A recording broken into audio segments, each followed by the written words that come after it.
केने घुमा तारा अनहार में सियार काटली घर में। तू ना कह काटली हमरा चल तानी पटना बस एगो बात पूछे, राजी बाकी ना?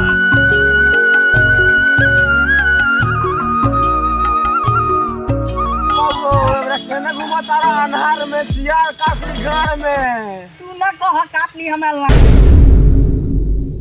दिल के दर्दिया कितना ले साला ई टोपी एगो जाड़ लगत है इतना ना जाड़ लगा तो आवत नहीं बाजार से जाड़ लगा ले तो कोनो पार्टनर भेटाई तो कोनो बात विचार हो।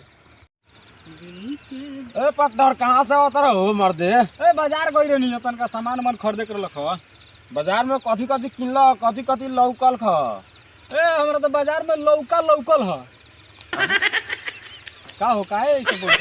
बाजार में लौका? हां बाजार में लौका तो हमू बाजार में खैनी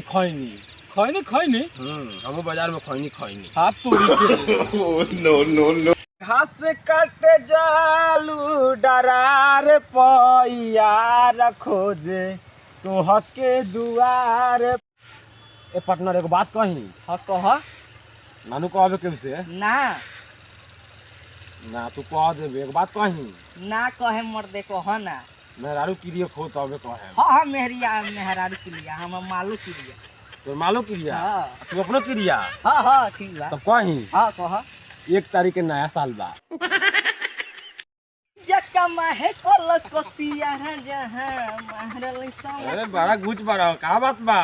क्या कही पार्टनर मोलिया हमर कहती है कि कोनो शायरी सुनाव।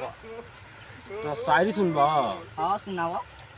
तो जाके कह दिया मलिया से अपना हाँ प्यार मत करिए 2 नंबरिया से। जियो प्यार मत करिए 2 नंबरिया से। जियो नइके विश्वास तो पूछ लो अपना गौड़िया से।